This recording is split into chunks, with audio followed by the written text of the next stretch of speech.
नमस्कार दोस्तों, मेरा नाम है प्रदीप। स्वागत है आपका स्टडी सर्च पॉइंट के यूट्यूब चैनल पर। सामान्य अध्ययन से संबंधित विषयों के क्रम पर वीडियो के इस अंक के साथ हम शुरू करने जा रहे हैं भारत का भूगोल विषय से संबंधित महत्वपूर्ण प्रश्नों की श्रृंखला को। इस वीडियो के माध्यम से भूगोल विषय की संपूर्ण जानकारी हम आप तक पहुंचाने की कोशिश करेंगे और जो हमारी कोशिश रहेगी वो प्रश्नों के माध्यम से संपूर्ण भूगोल विषय को कवर करने की रहेगी। साथ ही जो हमारे ये वीडियो के अंक होंगे, सप्ताह के 3 दिन आएंगे, जिसमें सोमवार, बुधवार और शुक्रवार को रात्रि 8 बजे से 9 बजे के मध्य ये वीडियो के अंक आप तक पहुंचाए जाएंगे। कुछ अपरिहार्य परिस्थितियों में ही हो सकता है ये वीडियो के अंक आप तक उपलब्ध ना हो पाएँ, अन्यथा हम पूरी कोशिश करेंगे कि आप सभी दोस्तों तक सोमवार, बुधवार और शुक्रवार को रात्रि 8 बजे से 9 बजे के मध्य में भूगोल विषय की जो प्रश्न श्रृंखला पर आधारित भूगोल विषय की जो जानकारी है वह हम आप तक पहुंचाने की कोशिश करेंगे।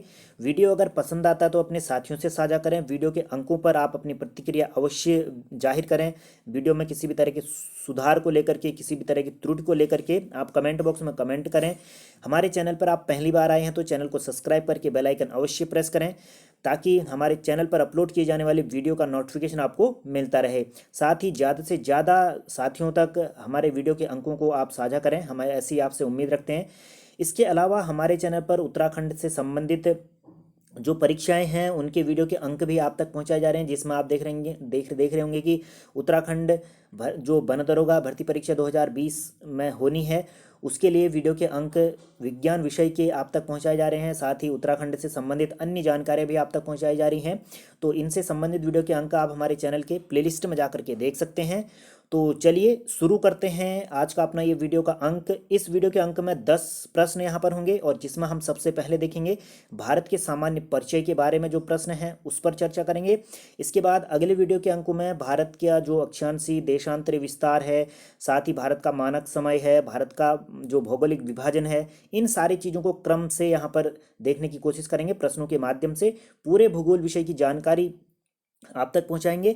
आप जब भी ये भूगोल विषय की प्रश्न सीरीज की श्रृंखला देखें तो आप कॉपी पेन लेकर के बैठें और जो महत्वपूर्ण चीज़ें हम बताते हैं उनको आप नोट डाउन करते हुए चलें। सारी जितनी भी चीज़ें यहाँ पर आएंगी वो सारी महत्वपूर्ण होंगी और किसी न किसी परीक्षा में कहीं न कहीं इस तरह के प्रश्न पूछे गए हैं जो कि महत्वपूर्ण हैं और आगे भी घुमा फिरा के इन्हीं से संबंधित प्रश्न पूछे जाने की संभावना रहती है। तो आप नोट डाउन करते हुए चलें ताकि परीक्षा के दौरान आप इन सारी चीज़ों को रिवाइज करें और परीक्षा में अगर यहाँ से प्रश्न पूछे जाते हैं तो आप निश्चित ही प्रश्नों का उत्तर कम समय में और अधिक विश्वसनीयता के साथ दे सकें। तो चलिए शुरू करते हैं आज का अपना ये वीडियो। और अगर आप हमारे चैनल पर पहली बार आए हैं तो चैनल को सब्सक्राइब करना न भूलें और बेल आइकन अवश्य प्रेस करें, ताकि हमारे चैनल पर जो भी वीडियो अपलोड किए जाएंगे उनका नोटिफिकेशन आपको मिलता रहेगा। ठीक है, तो देखिए सबसे पहले जो प्रश्न आपके सामने है, यहाँ पर प्रश्न जो आपके सामने दिया गया है आप देख रहे होंगे स्क्रीन पर। पूछा गया है निम्नलिखित कथनों में से कौन सा कथन भारत के बारे में सही है, और नीचे जो कूट दिए गए हैं उनके आधार पर आपको सही उत्तर चुनना है। पहला जो कथन कहा गया है यहाँ पर, भारत विश्व का 7वां बड़ा देश नहीं है। ये क्षेत्रफल के आधार पर बात हो रही है। क्षेत्रफल के आधार पर कहा गया है कि भारत विश्व का 7वां बड़ा देश नहीं है। स्थल मंडल के कुल क्षेत्रफल का लगभग 2.4% भाग भारत के क्षेत्र में है। तीसरा ऑप्शन आपके सामने है, समूचा भारत उष्णकटिबंधीय क्षेत्र में स्थित नहीं है। चौथा ऑप्शन आपके सामने है, 23.5 डिग्री उत्तरी अक्षांश रेखा भारतीय मानक समय को निर्धारित करती है। इन चार जो ऑप्शन दिए हैं आपके सामने, इनमें से आपको बताना है कि कौन सा कथन सही है, कौन सा गलत है। नीचे कूट आपके सामने दिए गए हैं, 1 या 2 सही है, 2 या 3 सही है, 1 या 3 सही है या 2 या 4 सही है। तो चलिए आप अपने उत्तर को कमेंट बॉक्स में कमेंट करते हुए चलें, ताकि आप हम भी जान सकें कि आपके कितने प्रश्न यहाँ पर सही हो रहे हैं। ठीक है, अपना स्कोर कमेंट बॉक्स में अवश्य कमेंट करें। ठीक है, तो चलिए अब यहाँ पर उत्तर हम देखते हैं इनका क्या सही निष्कर्ष है। देखिए जो पहला कथन यहाँ पर कहा गया है, भारत विश्व का क्षेत्रफल के आधार पर 7वां बड़ा देश नहीं है, तो ये बिल्कुल गलत है। भारत बिल्कुल यहाँ पर जो है कि 7वां बड़ा देश है। यहाँ पर सही होना चाहिए, देश होना चाहिए था, यहाँ पर नहीं लगाया है, तो ये बिल्कुल गलत कथन है। दूसरा कथन यहाँ पर कह रहा है कि स्थल मंडल के कुल क्षेत्रफल का लगभग 2.4% भाग भारत के क्षेत्र में है, यानी कि भारत 100% जो पूरी वर्ल्ड की जो भूमि है, जो स्थल मंडल है, उसका 2.4% भाग भारत के क्षेत्र में है। तो बिल्कुल सही है, दूसरा कथन यहाँ पर आपका सही है, पहला कथन गलत है। तीसरा कथन यहाँ पर है आपके सामने, समूचा भारत जो है वो उष्णकटिबंधीय क्षेत्र में स्थित नहीं है। बिल्कुल सही है, भारत जो है कि देखा जाए तो उष्णकटिबंधीय क्षेत्र में 23.5 डिग्री जो कर्क रेखा भारत से गुजरती है, उसके नीचे की तरफ और उत्तर की तरफ, दक्षिण और उत्तर की तरफ दो भागों में ये डिवाइड करती है। तो देखेंगे कि उत्तर वाला जो हिस्सा है वो उपोष्णकटिबंधीय क्षेत्र में आता है, नीचे वाला जो हिस्सा है वो उष्णकटिबंधीय क्षेत्र में आता है। तो बिल्कुल सही है तीसरा ऑप्शन। चौथा ऑप्शन आपके सामने है कि 23.5 डिग्री उत्तरी अक्षांश रेखा का उपयोग भारतीय मानक समय को निर्धारित करने के लिए किया जाता है। तो ये भी बिल्कुल गलत है, क्योंकि 23.5 डिग्री का जो वो कर्क रेखा है, अक्षांश रेखाओं से कभी भी यहाँ पर समय निर्धारित नहीं किया जाता है, देशांतर रेखाओं से समय को निर्धारित किया जाता है। ठीक है, तो इसके आधार पर जो ऑप्शन आपके सही होंगे, दूसरा और तीसरा, अब आप ऑप्शन देख रहे होंगे, बी वाला ऑप्शन बिल्कुल सही है, दूसरा और तीसरा ऑप्शन यहाँ पर सही होंगे। ठीक है, इतनी चीज़ें यहाँ पर समझ गए हैं। अब यहाँ पर थोड़ी सी जानकारी ले लेते हैं। देखिए, जो भारत है विश्व का क्षेत्रफल के आधार पर जो है कि 7वां बड़ा देश है। ठीक है, लोकेशन देख लेते हैं, पहला देश दूसरा देश कौन सा है, इससे संबंधित चीज़ें भी यहाँ पर देख लेते हैं। मानचित्र पर हम चलते हैं सबसे पहले। तो यहाँ पर देखिए, ये मानचित्र में आपके सामने यहाँ पर दिख रहा होगा कि भारत का जो है वो 7वां स्थान है। तो पहला स्थान क्षेत्रफल के आधार पर रूस का आता है, और दूसरा स्थान कौन सा आता है, तो दूसरा स्थान यहाँ पर कनाडा है, उत्तर अमेरिका का देश कनाडा। तीसरा स्थान उत्तर अमेरिका का देश संयुक्त राज्य अमेरिका, यूएसए जिसको कहा जाता है। ठीक है, और चौथा देश आता है एशिया का, चीन आता है। ठीक है, और पांचवा जो देश आता है दक्षिण अमेरिका का देश आता है ब्राजील, पांचवा देश। और छठा जो देश आता है वो ऑस्ट्रेलिया देश आता है क्षेत्रफल के आधार पर। सातवां जो देश यहाँ पर आता है, ठीक है, कौन सा 7वें नंबर का देश भारत आपके सामने आता है, हमने यहाँ पर स्क्रीन पर लिखा है 7वां देश भारत आता है। 8वें देश की बात करें तो यहाँ पर जो है कि एक देश है दक्षिण अमेरिका का, अर्जेंटीना, 8वें नंबर का ये देश आता है अर्जेंटीना। और 9वें नंबर की अगर बात करें तो यहाँ पर एशिया का देश है 9वें नंबर पर, यहाँ पर माफ़ कीजिएगा कितने नंबर का, ये 9वें नंबर का है। ठीक है, 9वें नंबर का यहाँ पर देश है ये, जिसका नाम है कजाकिस्तान। ठीक है, और यहाँ पर ये 10वें नंबर का देश है, 10वें नंबर का देश है अफ्रीकन देश, जिसका नाम है अल्जीरिया। ठीक है, क्या है, अल्जीरिया। ये बात होगी क्षेत्रफल के आधार पर। और अगर जनसंख्या के आधार पर की भी अगर हम बात कर लें, और हमने कहा था कि जो भारत की ये भूमि है, ये पूरे इस जो भी ये पूरा जो विश्व का है क्षेत्र है, इसका 2.4% भूमि भारत के पास है। ठीक है, और जनसंख्या के आधार पर अगर बात करें तो पहला नंबर जो है कि चीन का आता है। ठीक है, जनसंख्या के आधार पर पहला नंबर चीन का है, दूसरा नंबर किसका है, भारत का आता है, और तीसरा नंबर जनसंख्या के आधार पर अमेरिका का आता है। ठीक है, चौथा नंबर फिर यहाँ पर इंडोनेशिया का आता है, और पांचवा नंबर आता है ब्राज़ील का। ठीक है, पांचवा नंबर ब्राज़ील का, 5 नंबर ही आप याद रखिए काफ़ी है। ठीक है, पहला चीन जनसंख्या में, दूसरा भारत, तीसरा संयुक्त राज्य अमेरिका, चौथा इंडोनेशिया का क्षेत्र। ठीक है, और पांचवा जो है कि ब्राज़ील। ठीक है, तो चलिए इतनी चीज़ें यहाँ पर स्पष्ट होगी। मानचित्र में आपने देख लिया लोकेशन देशों की भी। ठीक है, भूगोल विषय अगर आप पढ़ते हैं तो मानचित्र आपको यहाँ पर भरना आना चाहिए। मानचित्र में स्थिति जो है कि उन जगहों की आपको निश्चित तौर से आनी चाहिए, ताकि चीज़ें लंबे समय तक याद रहती हैं, और मानचित्र के द्वारा आप पढ़ाई करते हैं तो सारी चीज़ें बेहतर यहाँ पर होती चली जाती हैं। ठीक है, चलिए अब बढ़ते हैं प्रश्न श्रृंखला की तरफ अपने। अगला जो प्रश्न आपके सामने आ रहा है, आपके सामने प्रश्न यहाँ पर आ रहा है कि निम्नलिखित में से आपको बताना है क्षेत्रफल की दृष्टि के आधार पर भारत का विश्व में कौन सा स्थान है। अभी हमने बात करी थी, आपके सामने ऑप्शन यहाँ पर है, पहला ऑप्शन है 5वां, दूसरा ऑप्शन है 6ठा, तीसरा 7वां, और जो चौथा ऑप्शन है वो है 8वां। तो अभी हमने आपको बताया था कि 7वां स्थान है भारत का क्षेत्रफल के आधार पर। ठीक है, अन्य देशों के बारे में भी हमने बताया था कि कौन सा स्थान किसका है और कहाँ पर है करके। ठीक है, इतनी चीज़ें यहाँ पर स्पष्ट हो गई हैं। बढ़ते हैं अगले प्रश्न की तरफ। आपसे प्रश्न पूछा जा रहा है कि भारत का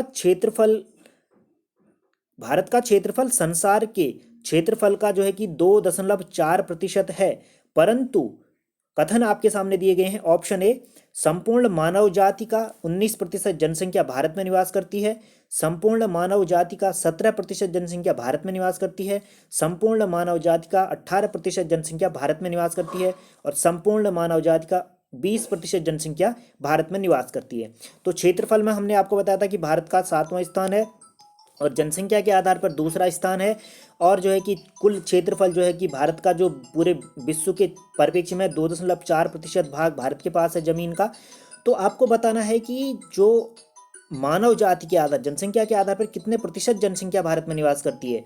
तो इसका जो सही उत्तर यहाँ पर होगा वह होगा 17%। कितना होगा? 17% जनसंख्या यहाँ पर भारत में निवास करती है। ठीक है, स्पष्ट हो गया है। अब किसी तरह की दिक्कत आपको यहाँ पर नहीं होगी। तो चलिए अब बढ़ते हैं आगे की तरफ, अपने अगले सेगमेंट की तरफ देखते हैं। अगला जो प्रश्न आपके सामने है, पूछा जा रहा है कि भारत में वर्ष 2011 की जनगणना के अनुसार आपको बताना है कि लगभग कुल कितने गांव हैं। लगभग में बताने हैं, एग्जैक्ट आपको फिगर यहाँ पर नहीं दिया गया है। तो आपको बताने हैं कि 2011 की जनगणना के अनुसार पर भारत में कुल कितने गांव हैं। तो आप यहाँ पर देखेंगे कि ऑप्शन आपके सामने दिया। पहला ऑप्शन जो है 6,38,000, दूसरा ऑप्शन है 6,40,000, तीसरा ऑप्शन है 6,35,000, चौथा ऑप्शन है 6,39,000। तो आपको सही उत्तर बताना है कि कितनी यहाँ पर गांव की संख्या है 2011 की जनगणना के अनुसार। 2021 की जनगणना अभी होने वाली है। हालांकि कोरोना वायरस को लेकर के अभी जो जनगणना का कार्य था वो अभी रोक दिया गया है, और आगे जल्दी ही जैसी सामान्य स्थितियां होंगी तो उसके बाद यहाँ पर जनगणना का कार्य शुरू किया जाएगा। तो 2011 के अनुसार आपको बताने हैं। तो इसका जो सही उत्तर होगा वह होगा 6,40,000। ठीक है, 6,40,000 यहाँ पर भारत में क्या है, कुल गांवों की संख्या रही है। और एग्जैक्ट फिगर की अगर हम बात करेंगे तो 6,40,932 है। कितनी है? 6,40,932 यहाँ पर एग्जैक्ट फिगर है। इतने गांवों की संख्या यहाँ पर है 2011 की जनगणना के अनुसार। और 2001 की जनगणना के अनुसार की अगर हम बात करेंगे तो 2001 की जो जनगणना थी उसके आधार पर जो हम मान सकते हैं कि यहाँ पर 6 लाख लगभग 38,000 थे। ठीक है, 6 लाख जो 38,000 ऑप्शन दिया है एक में, 6,38,000 गांव यहाँ पर रहे थे। अगले प्रश्न की तरफ है, प्रश्न नंबर 5वां प्रश्न आपसे पूछा जा रहा है, निम्नलिखित कथनों को आपको सुमेलित कौन सा नहीं है ये बताना है। निम्नलिखित कथनों में से कौन सा सुमेलित नहीं है आपको ये बताना है। आपके सामने पहला ऑप्शन है, ऑप्शन ए, भारत का कुल क्षेत्रफल विस्तार 32,87,163 वर्ग किलोमीटर है। दूसरा ऑप्शन है, ऑप्शन बी, भारत का अक्षांशीय विस्तार 8 डिग्री 4 मिनट उत्तर से 37 डिग्री 6 मिनट उत्तरी अक्षांश है। इसके अलावा तीसरा जो ऑप्शन है, भारत का देशांतरी विस्तार 68 डिग्री 7 मिनट पूर्व से 97 डिग्री 25 मिनट पूर्वी देशांतर है। भारत में कुल राज्यों की संख्या 28 और 8 केंद्र शासित प्रदेश हैं। तो सही उत्तर आपको बताना है इनमें से कौन सा नहीं है, सुमेलित आपका कौन सा सही नहीं है वो आपको बताना है कि क्षेत्रफल भारत का गलत है, अक्षांशीय विस्तार गलत है, देशांतरी विस्तार गलत है, या भारत में राज्यों की संख्या और केंद्र शासित प्रदेशों की संख्या गलत है। तो इसका जो सही उत्तर होगा, इसका सही उत्तर होगा ऑप्शन ए, जो भारत का कुल क्षेत्रफल विस्तार यहाँ पर दिया गया है 32,87,163, ये बिल्कुल गलत है। ठीक है, भारत का क्षेत्रफल विस्तार कितना है यहाँ पर 32,87,263 है ये। ठीक है, 163 नहीं है, 263 यहाँ पर है। ठीक है, तो पहला वाला ऑप्शन जो है वो गलत है, ये सुमेलित नहीं है, और सारे ऑप्शन जो हैं वो सुमेलित हैं, और सारे यहाँ पर क्या हैं, सही हैं। ठीक है, भारत का जो अक्षांशीय विस्तार है वह हमने आपको सामने जो रखा है आंकड़ा 8 डिग्री 4 मिनट उत्तर से लेकर के 37 डिग्री 6 मिनट उत्तरी अक्षांश है। भारत का जो देशांतरी विस्तार है वो 68 डिग्री 7 मिनट से 7 मिनट पूर्व से 97 डिग्री 25 मिनट पूर्वी देशांतर है। भारत में वर्तमान में 28 राज्य हैं और 8 केंद्र शासित प्रदेश हैं। ठीक है, और अगर पूछा जाएगा यहाँ पर भारत का अगर संपूर्ण अक्षांशीय विस्तार अगर पूछा जाए, संपूर्ण अक्षांशीय विस्तार पूछा जाए, तो आपको यहाँ पर ध्यान देना है संपूर्ण जो अक्षांशीय विस्तार है भारत का 6 डिग्री 45 मिनट से। ठीक है, 6 डिग्री 45 मिनट से 37 डिग्री 6 मिनट उत्तरी अक्षांश है। ठीक है, ये भारत की मुख्य भूमि का अक्षांशीय विस्तार यहाँ पर दिया गया है तमिलनाडु से कश्मीर तक, और अंडमान निकोबार क्षेत्र को अगर जोड़ दिया जाए भारत की मुख्य भूमि के से अलग, ठीक है, जो भारत का द्वीपीय क्षेत्र है अंडमान निकोबार जो आपका केंद्र शासित प्रदेश है उसकी भूमि को जोड़ दिया जाए तो भारत का जो अक्षांशीय विस्तार होगा वह 6 डिग्री 45 मिनट से 37 डिग्री 6 मिनट तक उत्तरी अक्षांश होगा। ठीक है, और भारत की मुख्य भूमि का अगर पूछा जाएगा तो आपको ध्यान देना है 8 डिग्री 4 मिनट उत्तर से लेकर के 37 डिग्री 6 मिनट उत्तरी अक्षांश है। अब बढ़ते हैं आगे की तरफ। यहाँ पर क्षेत्रफल के अलावा एक चीज़ यहाँ पर और आप ध्यान दीजिए, जो भारत का क्षेत्रफल विस्तार है वह 32,87,263 वर्ग किलोमीटर है। इसी में जो है कि जो पाकिस्तान के द्वारा अधिकृत जो कश्मीर का क्षेत्र है, ठीक है, पाकिस्तान द्वारा अधिकृत कश्मीर का क्षेत्र है, उसका जो 78,114 वर्ग किलोमीटर क्षेत्र जो पाकिस्तान ने अधिकृत किया है, और चीन के द्वारा भी एक क्षेत्र अधिकृत किया गया है जो कि 37,555 वर्ग किलोमीटर का क्षेत्र यहाँ पर अधिकृत किया गया है। तो ये दोनों क्षेत्र, भारत का जो कुल क्षेत्रफल है 32,87,263 वर्ग किलोमीटर, तो इन दोनों क्षेत्रों को भी शामिल किया गया है। जो पाकिस्तान द्वारा अधिकृत कश्मीर का क्षेत्र है 78,114 वर्ग किलोमीटर, और जो है कि चीन के द्वारा 37,555 वर्ग किलोमीटर क्षेत्र भी इसी में शामिल है। एक महत्व की चीज़ यहाँ पर और है कि यहाँ पर देख लीजिए, मानचित्र में समझा लेते हैं।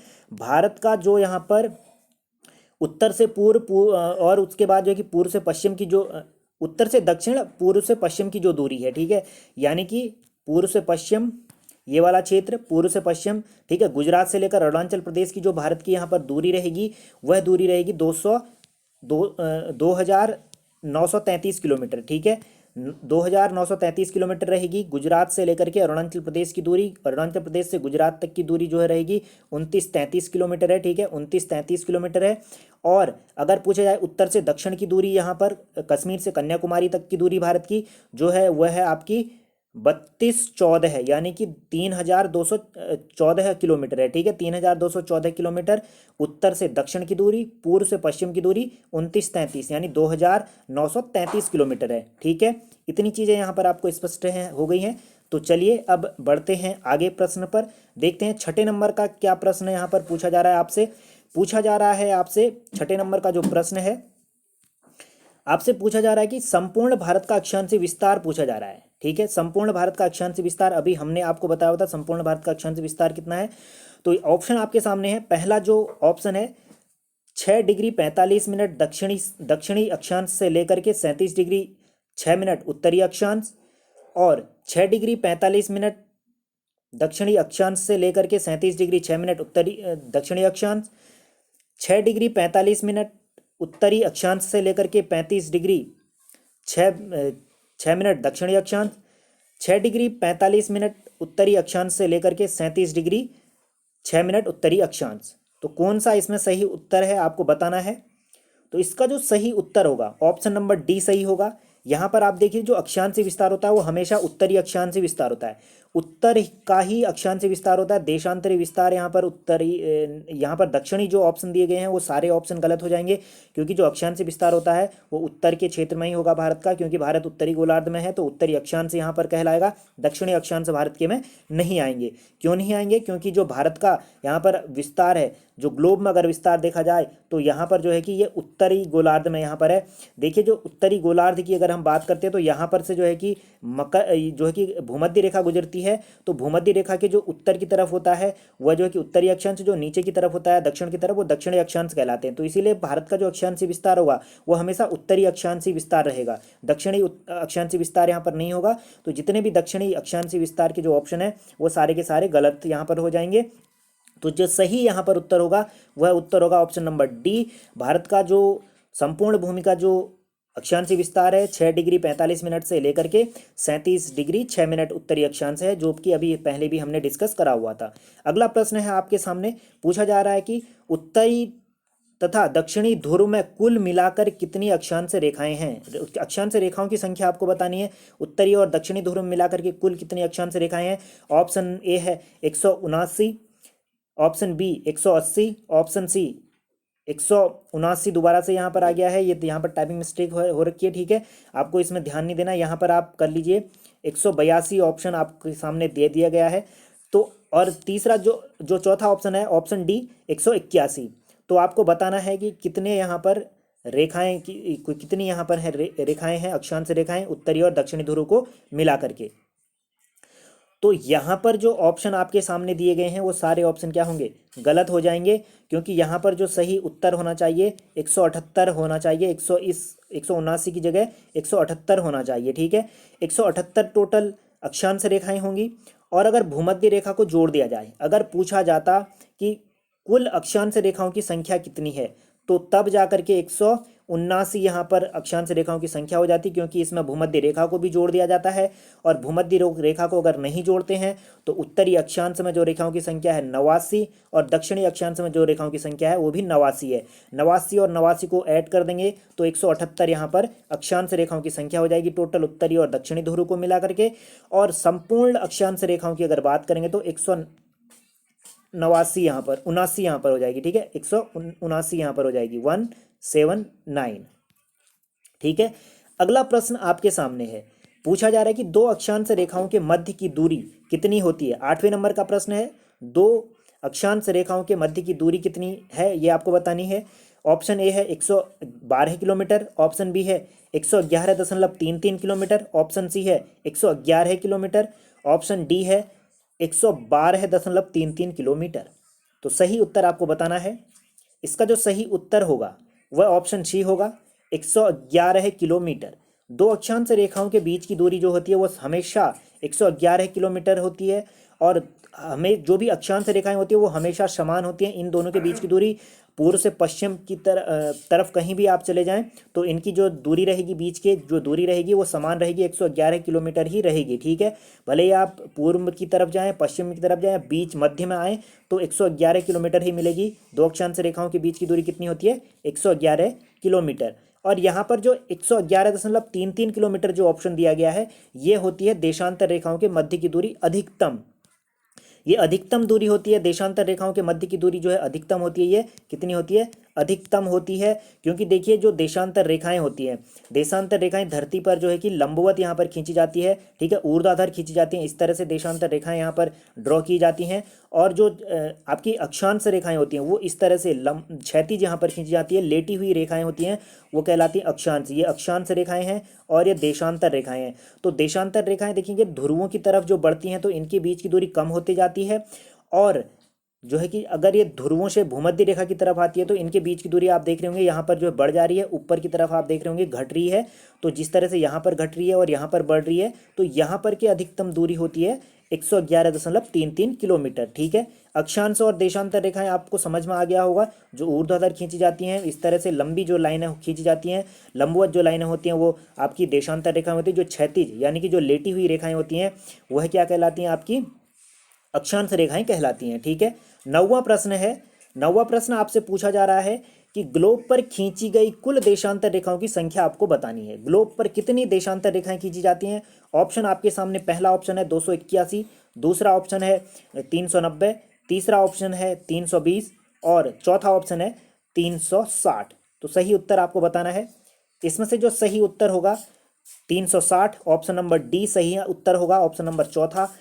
देखिए जो ग्लोब पर रेखाएं, देशांतर रेखाएं खींची जाती हैं वो खींची जाती हैं 180 जो देशांतर रेखाएं होती हैं वह जो है कि पूर्व की तरफ होती हैं, और 180 जो देशांतर रेखाएं होती हैं वह पश्चिम की तरफ होती हैं। टोटल जो है कि 360 देशांतर रेखाएं होती हैं।